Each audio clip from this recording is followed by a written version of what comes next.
penting sekali ya untuk menjaga kebersihan diri, walaupun kata itu sangat sederhana, kebersihan diri, cuman efeknya sangat.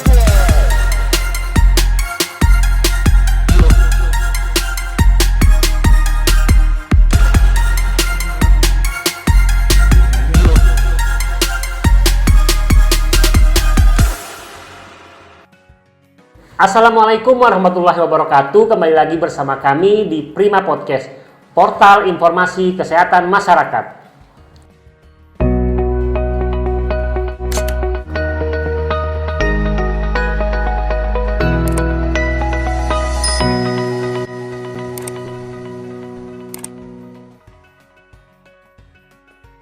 Prima Podcast adalah channel YouTube yang didesain dengan berdiskusi bersama tenaga kesehatan guna memberikan informasi-informasi kepada masyarakat, khususnya Puskesmas Rarang, sehingga dapat diterapkan di rumah masing-masing. Kali ini kita kedatangan lagi dan lagi Bro Wahyu. Gimana kabar, Bro? Alhamdulillah sehat. Alhamdulillah sehat ya. Nah, kita udah ketiga kali ya ini ya, atau kedua ya, membahas tentang UKS. Oh, baru kedua. Dua ya. Ya, kita mungkin pada kesempatan kali ini kita juga membahas tentang UKS yang lebih khusus terkait dengan kebersihan. Ya. Saya rasa banyak guru juga yang pasti membutuhkan, sehingga siswa-siswa di sekolah juga lebih banyak menerapkan kebersihan diri, sehingga dalam melakukan pembelajaran itu tidak ada gangguan. Lancar, betul. Nah, bagaimana sih Mas Wahyu kebersihan diri yang ada di sekolah wilayah Puskesmas Rarang itu sejauh ini? Baik, jadi hasil dari penjaringan kita 1 tahun terakhir ini, yang kita temukan memang kebersihan diri siswa masih kurang ya, perlu mendapat perhatian. Karena memang penting sekali ya untuk menjaga kebersihan diri, walaupun kata itu sangat sederhana, kebersihan diri, cuman efeknya sangat luas ya. Itu akan mempengaruhi kesehatan, kemudian bahkan nilainya juga bisa terganggu karena tidak menjaga kebersihan. Nah, kebersihan diri itu dalam hal ini kan kulit, kuku dan rambut yang bersih otomatis mencerminkan kesehatan. Jadi kalau misalkan sampai ke kuku ya. Iya. Jadi kalau misalkan siswa-siswi tidak menjaga kebersihannya, nanti akan mengganggu proses belajar mengajar. Betul. Nah, jadi kalau misalkan nanti siswa yang tidak menjaga kebersihannya, sulit ya. Sebagai contoh misalkan nanti kalau kulit misalnya. Misalnya siswanya ini nggak menjaga kebersihan kulit, misalnya. Nanti biasa gejalanya gatal-gatal. Ketika nanti proses belajar mengajar di dalam kelas, nanti siswanya nggak akan fokus ya, karena fokusnya sudah teralihkan ke kulitnya yang gatal. Ya, jadi karena kulitnya yang gatal secara terus menerus, jadi fokus ke pelajaran itu nggak konsen jadinya. Nah, secara tidak langsung siswanya nggak bisa memperhatikan dengan fokus apa yang disampaikan. Jadi nanti walaupun bapak ibu gurunya menyampaikan pelajarannya dalam waktu yang lama, dia sibuk sendiri. Iya, karena siswanya nggak fokus, jadi percuma nanti. Kasihan bapak ibu gurunya menyampaikan pelajaran yang bagus ya, padahal kemudian waktunya juga lama, tapi karena siswanya gatal-gatal, akhirnya nggak maksimal belajar. Nah, secara tidak langsung itu nanti akan berpengaruh kepada nilai belajarnya. Karena siswa yang tidak menjaga kebersihannya itu ya rata-rata karena memang belum pernah mendapatkan ini ya, belum maksimal. Kadang ada yang nggak pernah mendapatkan terpapar penyuluhan kesehatan juga ada beberapa. Nah, beda halnya kalau misalkan kalau kita balik ya, siswa yang sehat misal dari rumah sudah mandi ya, kukunya bersih, kemudian rambutnya disampo, apalagi ditambah dengan wangi, ditambah minyak rambut, kemudian disisir rapi, datang ke sekolah. Kayak Mas Wahyu ini ya. Enggak juga sih. Jadi datang ke sekolah kemudian belajar dengan posisi duduk yang seperti ini. Beda Mas Agil, kalau misalnya siswanya duduk posisinya seperti ini, tegak, tangan di atas meja, beda. Kita lebih cepat menyerap apa yang disampaikan oleh bapak ibu guru di dalam kelas.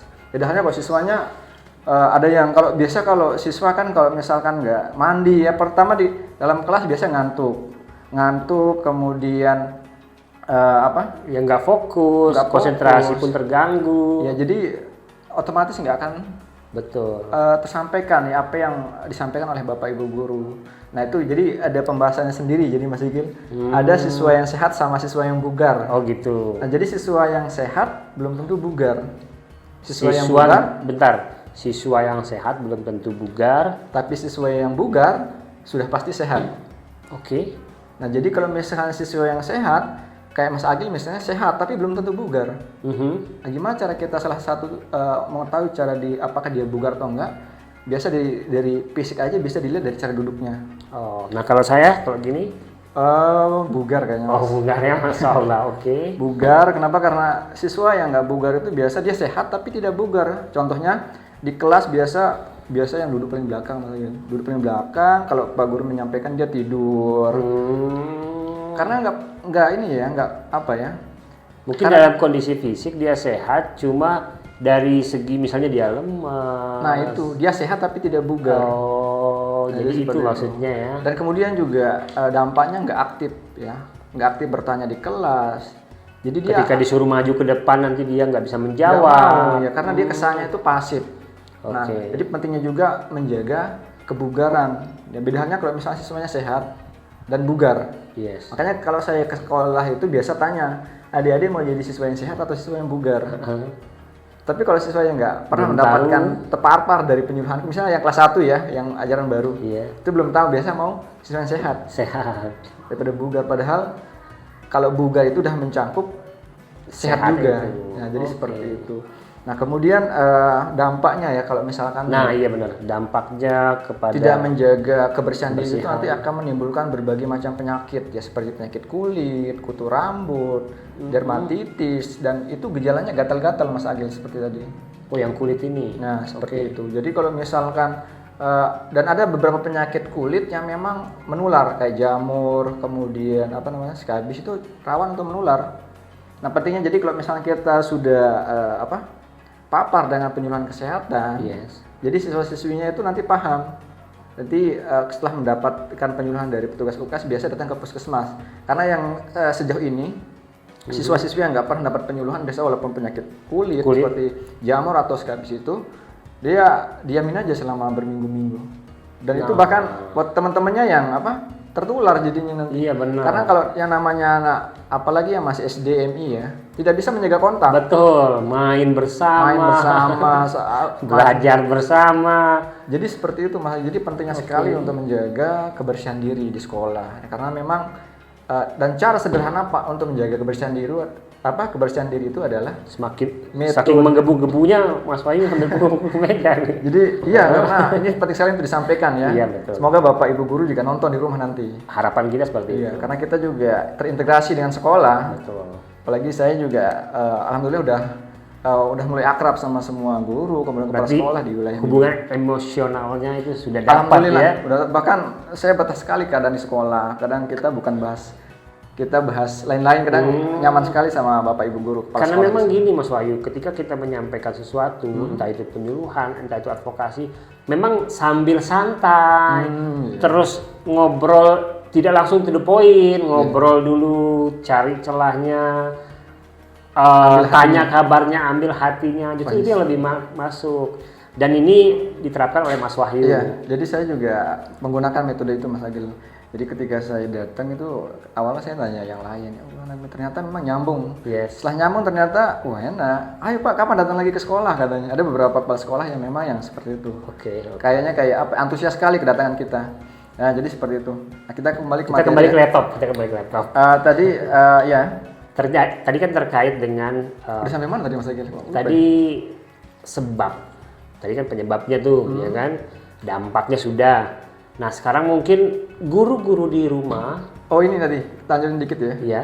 Jadi cara yang paling sederhana untuk menjaga kebersihan diri itu Nah, itu maksud saya tipsnya itu. Metode CPTS namanya. Cuci tangan pakai sabun. Oke, CPTS. Nah, itu adalah cara yang paling sederhana, murah, gampang, simple. Iya. Yes. Karena memang tangan itu bisa menyentuh berbagai macam benda, baik dia main di lapangan, nanti akan menyentuh tanah. Nanti kalau misalkan nggak dibiasakan budaya CPTS, itu nanti akan menimbulkan berbagai macam penyakit. Ya salah satunya penyakit kulit tadi. Yes. Nah, jadi cuci tangan pakai sabun di air mengalir Mas Agil. Jadi kalau misalkan saya ke sekolah, saya himbau adik-adik itu ketika sebelum masuk ke kelas itu cuci tangan dulu, cuci tangan baru masuk kelas. Karena nanti kalau yang namanya anak-anak kan pegang tanah, jadi nggak pernah terlalu apa ya? Nggak pernah diperhatikan. Iya, nggak pernah diperhatikan. Jadi saya budayakan kalau adik-adik itu dan alhamdulillah sekarang ada beberapa sekolah saya lihat ketika saya datang kalau dia belum potong kuku aja, udah antusias, takut sekali. Oke. Karena saya kan di sekolah juga ada pemisahan kuku, kemudian rambut kalau ada yang nggak rapi kita kasih sentuh dengan metodenya. Karena memang selain kuku juga rambut penting juga Mas Agil. Berarti Mas Wahyu nih termasuk kalau misalnya guru BP ini kayaknya nih. Bisa dibilang juga. Karena pas datang mereka takut kan. Iya benar-benar. Cuman takutnya memang positif ke arah yang lebih baik untuk kesehatan mereka juga. Yang namanya kuku kan walaupun bersih Mas Agil, kalau misalnya dilihat pakai mikroskop itu banyak sekali kuman dan bakteri di sana. Karena memang badas kuman-kuman atau bakteri yang tidak bisa dilihat kasat mata. Benar-benar Mas Agil. Oke. Terus lanjutkan. Nah, ada beberapa sekolah yang memang yang kita pakai sebagai role model dan memang sekarang sudah maju. Nah, itu yang sekarang mau saya terapkan ke sekolah-sekolah yang lain. Nah, makanya saya perlu juga ini untuk pembinaan kayak dokter kecil, dokter cilik gitu aja. Jadi nanti ya sebagai kader kesehatan di sekolahnya masing-masing. Nah, jadi ketika kita datang ke sekolah, mereka membantu untuk mengerahkan massa. Itu kan teman-temannya, ayo masuk. Kadang kalau kita nggak ada kader kesehatannya lama ya. Dan memang nanti ada ribut juga. Tapi kalau misalnya ada temennya yang sebagai dokter kecilnya, ada yang ribut nanti dia marah. Iya betul. Jadi seperti itu biasa kalau kader kesehatan yang kelas atas kita pakai nanti. Oh gitu. Dan memang beberapa sekolah udah meminta, ayo Pak, kapan kita bentuk diadakan dokter kecil di sekolah agar supaya nanti ketika ada adik-adiknya udah mendapatkan pelatihan, setidaknya nanti kalau ada temannya yang pingsan ketika apel tahu gimana cara mengangkatnya dan lain-lain seperti itu. Kemudian kalau misalnya ada temannya yang luka pasca main bola misalnya atau bermain di lapangan, itu nanti bisa cara merawat luka karena ada kotak P3K atau UKS ya yang sederhana gitu ya, menganggap luka yang sederhana. Jadi seperti itu. Siap.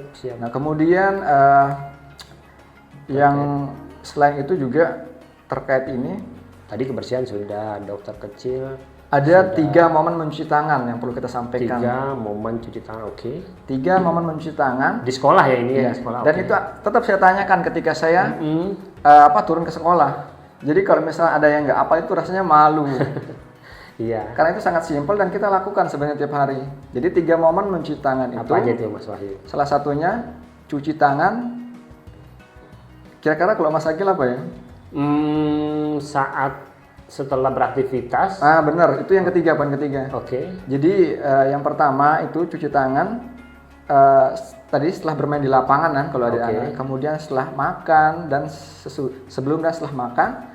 Sebelum dan setelah buang air kecil dan buang air besar. Jadi 3 tadi ya. Pertama sebelum dan setelah makan. Yang kedua setelah buang air kecil dan buang air besar. Kemudian yang ketiga setelah bermain di lapangan. Nah, jadi kalau adik-adik saya himbau ya kalau belum cuci tangan nggak boleh masuk kelas. Karena nanti tangannya akan megang teman. Iya benar. Dan mungkin dampaknya nggak langsung pada hari itu. Mungkin bisa besoknya. Ya jadi seperti itu ya Mas Agil. Oke. Mungkin cukup ya? Iya karena memang ini sangat dibutuhkan sederhana, bahasa-bahasa sederhana ini dan memang simple kita, tapi menentukan keberlangsungan belajar mengajar, keberlangsungan aktivitas adik-adik di sekolah dan pastinya untuk kedepannya juga untuk nilai tadi kan, nilai bagi dan dampak yang paling terlihat dari kegiatan kami di sekolah itu di sekolah role model kita kemarin ketika saya ke kelasnya pertama rambut pasti rapi, disisir dan berminyak karena dikasih minyak. Kemudian yang kedua rambutnya pasti kukunya dipotong karena memang kalau nggak dipotong kita ada kayak hukuman lah seperti itu. Punishment tapi yang memang membangun dan tidak diulangi lagi. Jadi memang dampaknya sudah ada dan tugas kita sekarang ini yaitu melakukannya ke sekolah-sekolah lain. Benar. Siap. Luar biasa pemirsa di rumah. terutama Bapak dan Ibu guru di rumah, program UKS yang berjalan di Puskesmas Lalang ini disupport dan memang koordinator UKS-nya juga ini luar biasa, muda, ganteng lagi nih, masih single lagi, dan banyak. Ini kayaknya dipromosiin atau gimana sih? Bukan. Jadi kan banyak membangun hubungan emosional juga, sehingga apa yang menjadi cita-cita Mas Wahyu ini, apa yang menjadi cita-cita Ibu guru atau Bapak guru ini bisa sampai ke adik-adik kita. Tapi saya terakhir dulu sebelum saya ditutup, hal yang unik ketika saya bergelut di dunia UKS ini, ternyata kita ketemu sama kepala sekolah dan guru-guru bukan hanya di sekolah, di luar sekolah ternyata kita ketemu. Makanya ketika, Mas Wahyu, Pak Kepala Sekolah, Pak Haji, kadang hal yang simpel seperti itu tapi sangat berkesan buat saya. Betul. Artinya tidak harus di lingkungan sekolah, bisa aja di luar, karena sudah tanda muka, jadi bisa nyambung. Dan siswanya juga gitu Mas Agil, ketika di luar jam sekolah, ketika saya lewat di wilayah mereka, dipanggil, Kak Wahyu, Pak Dokter, jadi seperti jadi hal-hal seperti itu simpel tapi sangat menarik banget buat saya, dan bisa dibilang bikin saya betah ya untuk kegiatan UKS ini. Sama dengan saya juga gitu, ada cerita yang sama juga. Saya terus lebih turun ke posyandu kan, sering kan. Ketika lewat, ya udah lewat aja. Ya, bercanda kan disapa tadi. Ini gue bercandanya berjimit banget nih. Nah, jadi itu dia pemirsa di rumah. Untung nggak dilempar pakai batu ya. Untung nggak dilempar pakai batu. Kalau itu enggak kayaknya, kecuali ada tapi hewan. memang benar, aku pernah ke posyandu ditanya mana Mas Agil, mungkin karena udah ada membangun hubungan emosional ya jadi. Terima kasih Mas Agil udah meluruskan ya, udah meluruskan jokes saya. Oke, kalau gitu pemirsa di rumah, itu dia perbincangan kami terkait dengan kebersihan adik-adik di sekolah. Harapannya ibu di rumah atau guru-guru pun di sekolah bisa mengingatkan adik-adik kita, karena memang tugas ini tugas kita bersama, tujuannya untuk kesehatan adik-adik atau siswa-siswa kita di sekolah. Kalau begitu kita pamit, Mas Wahyu, terima kasih sudah juga, Mas, berbagi ilmu. Semoga di podcast kita ini bermanfaat juga buat penonton nanti. Pastinya bermanfaat, dan buat Mas Wahyu juga pastinya akan dibalaskan dengan hal yang lebih baik lagi. Kalau begitu kita pamit, sampai ketemu di episode-episode mendatang Prima Podcast. Wabillahi taufiq wal hidayah. Wassalamualaikum warahmatullahi wabarakatuh.